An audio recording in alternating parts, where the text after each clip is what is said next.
Guys, dito kami ngayon sa Malolos Hospital, no? Tinitingnan namin yung aking kapatid na nakakumpine sa Malolos. Lumabas muna kami saglit kaya nag-iingay dun sa loob.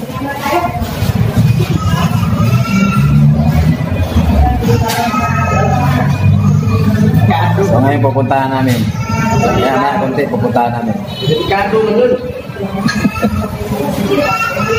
Parang maniluyong yung bagsak na.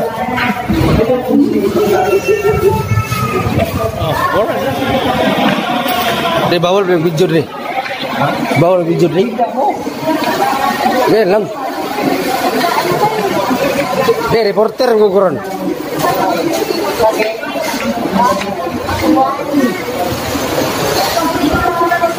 Dre kaya sulod juga na Dre.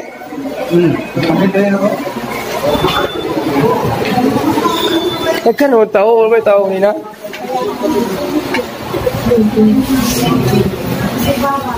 Yaw na. Sabi mo lang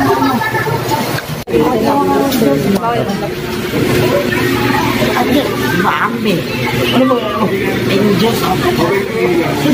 Ang doktor na pagkaon sa kwarto na. Ang Diyos. Ang Diyos ako. Kini Diyos. Itanong mo muna kung ano. Yan yung nabukay niya. Itanong mo na, itanong. Ayaw ko ano. Magdandahan ma, ano yung ano mo dito, dandahan. Dandahan.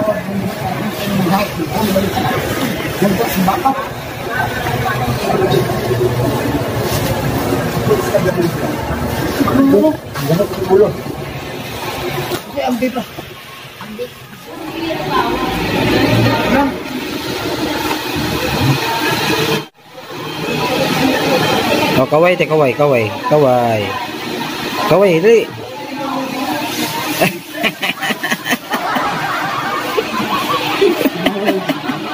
Oh, dito na naman kami guys, oh.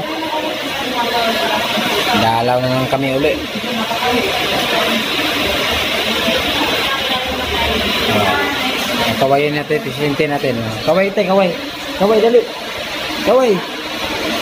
Kaway na, bilis. Ano? Oh.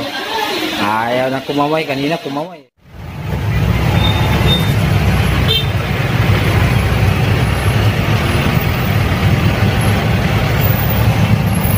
Hello guys, papunta tayo ngayon sa Recto, no?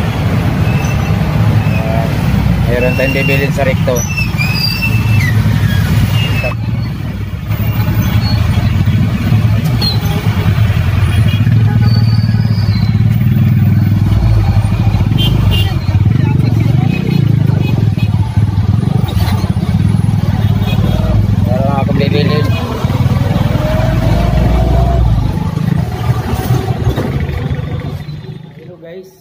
Meron lang akong gustong i-share sa inyo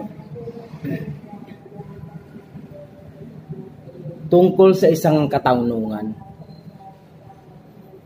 sa kaibigan, kamag-anak or anak. Na-realize ko lang kung bakit merong ganyang tao na napakabait pag nakaharap mo. Okay, bait. Itinuturi kanyang kaibigan, parang kapatid na. Tsaka ito pa, napansin ko. At meron ding mga anak, kaya nilang tinalikuran ang kanilang magulang kahit sa sitwasyon na naghihingalo na. Meron palang ganun. Kahit sa Facebook, kaibigan mo na, kahit yung mga blood connection mo na kamag-anak, wala pa rin. Alam na nila, nararamdaman nila na nagpupus ka ng ganyan. Kahit wala kang hinihiling. Manhid, mga manhid. Meron pala ganyang tao. Sasarilihin ko na lang, meron palang mga ganyang tao. Kaya minsan realize ko sa sarili ko. Ito guys, tatandaan nyo, sinasabi ko sa inyo. Mahal kanila. Pero pagdating pala, in case of emergency, makunat pa balat ng kalabaw, guys. Tandaan nyo, kahit kamag-anak nyo, kadugo nyo, nagpo-post ka na sa Facebook, manhid pa rin, hindi nila nararamdaman. Na kahit comment man lang sa baba, walang nagawa. Tandaan nyo, kaya kung kumakaibigan kayo ng tao, piliin nyo.